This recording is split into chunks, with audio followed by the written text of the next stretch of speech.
Buen día, camaradas. Una vez más, una cápsula más sobre qué fue y por qué cayó la Unión Soviética.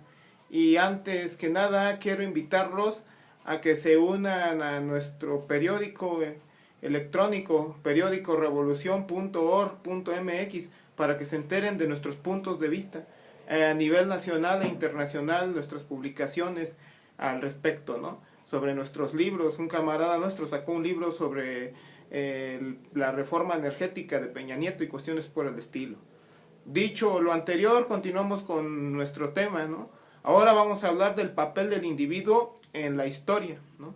¿Qué papel jugó Lenin, Stalin, Zinoviev, Kamenev, Bukharin, Trotsky al respecto, ¿no? Porque muchos ufólogos, muchos conspiranoicos en la historia, que la gran parte de la historia oficial son más que ufólogos, plantean las cuestiones como si que todo dependiese del individuo, ¿no?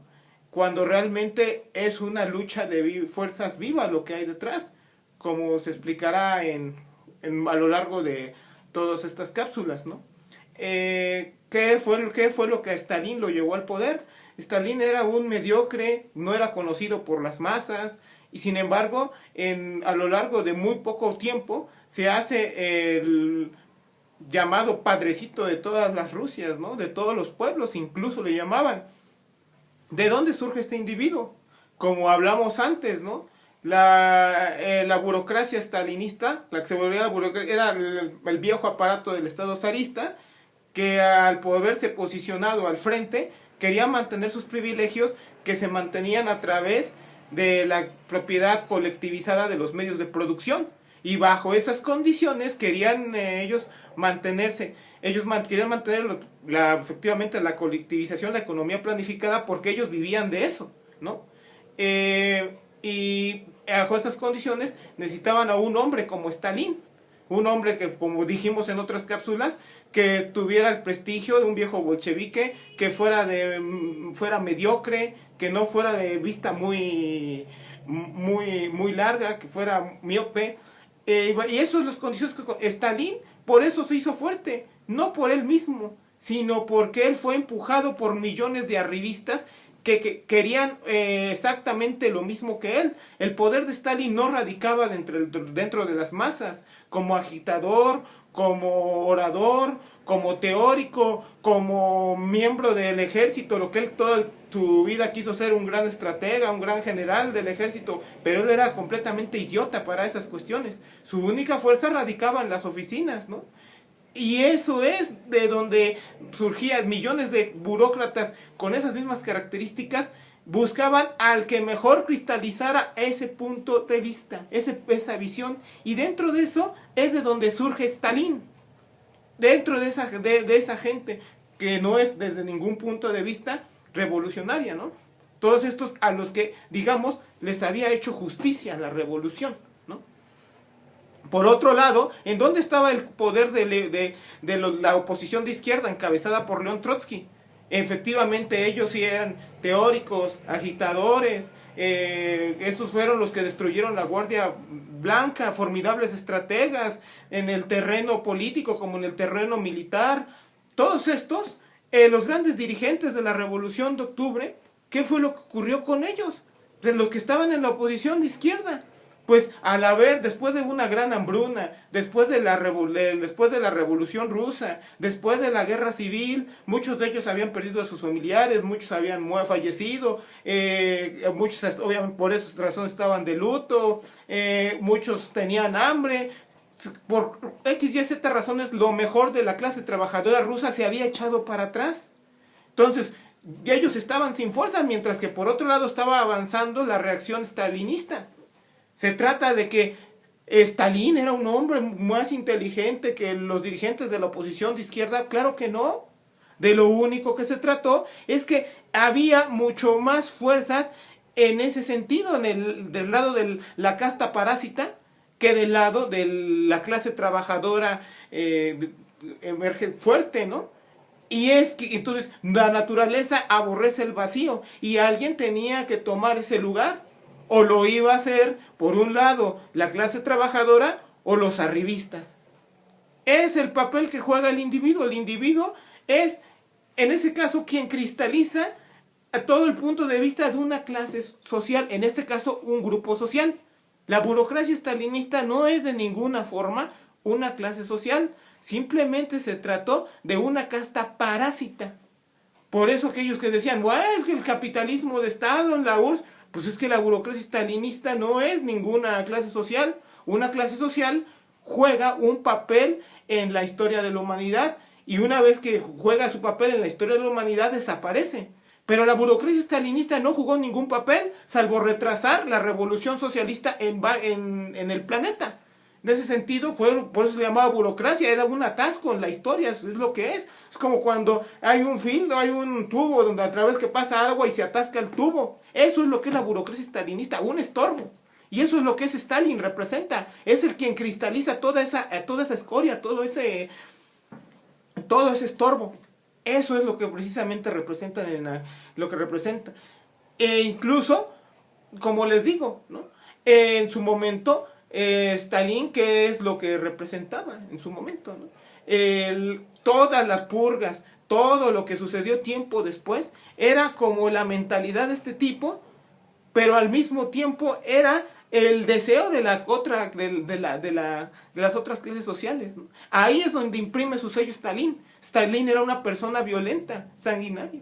Y en eso impuso su sello Stalin. ¿Qué fue lo que pasó cuando Stalin impone su sello? Solamente impone su sello Stalin por imponerlo. ¿Qué habría pasado?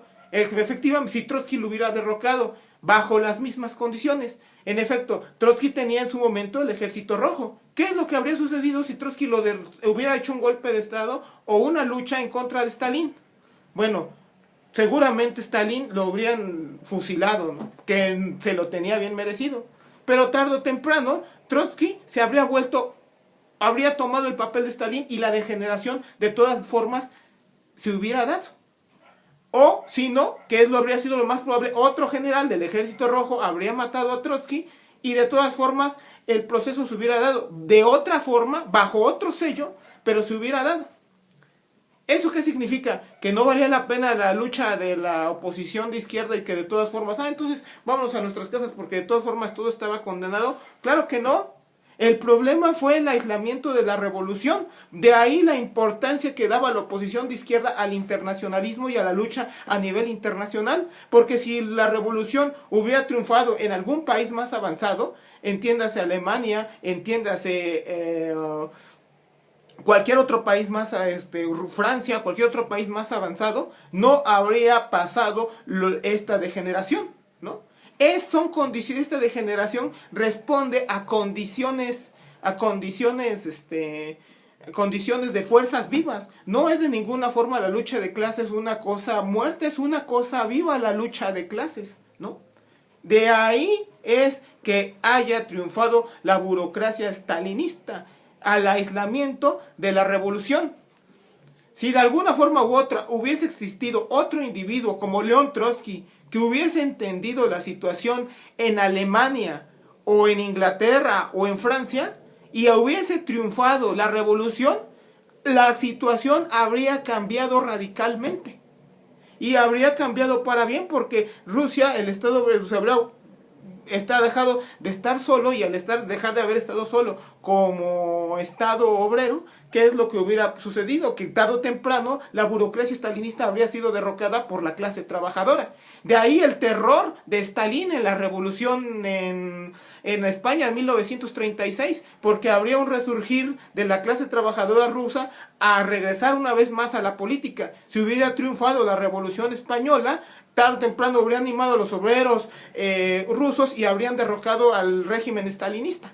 Pero desafortunadamente no fue el caso, porque a diferencia de 1924, de 1923 en China y en Alemania, donde no eran malas intenciones de la burocracia stalinista ser derrotada en las revoluciones, a pesar de las estupideces que es de Zinoviev, Kamenev y Stalin, de las que vamos a hablar, porque ellos son los responsables los acontecimientos más trágicos de la historia de la humanidad fue la derrota de la Revolución Alemana en 1923, y de ellos son los responsables los stalinistas, la gente, los Zinovievs, los Kamenevs. Esos son los responsables de todo esto, del todo, y finalmente de toda la barbarie en la que hemos estado metidos, toda esta situación de Siria, toda esta situación en Oriente Medio. Todo esto en última instancia es responsabilidad de esta gentuza, de los Zinovievs, los Stalin sobre todo. Habría triunfado la revolución a nivel global de no haber sido por estas situaciones, ¿no? Y de ahí la importancia que le imprimía la oposición de izquierda a una política correcta a nivel internacional, porque si eso hubiese sucedido, no estaría en ese momento el planeta como está, y se habría extendido la revolución a todos los demás países del mundo y no habría habido Stalin en él. Entonces, esa es la diferencia. En 1923, 1924, fueron estupideces lo que cometieron. Pero para 1931, del 31 al 37, en la Revolución Española, fueron esquiroles conscientes. Stalin fue un esquirol consciente. Y ya tenía conciencia de su casta de clase de donde él provenía. A diferencia de antes, donde se movían de forma inconsciente todas estas dirigentes, se volvió consciente en su momento y fue a España a reventar el movimiento, a reventar la Revolución Española, donde en un momento dado era más fácil triunfar que ser derrotados. Bueno, dicho lo anterior, los invitamos una vez más que nos sigan a nuestro periódico, periodicorevolucion.org.mx, donde publicamos de manera periódica también nuestra versión se llama Revolución, ¿no? Que en ocasiones imprimimos, en otras ocasiones no. Los invitamos a seguir nuestras publicaciones al respecto. Muchas gracias por todo.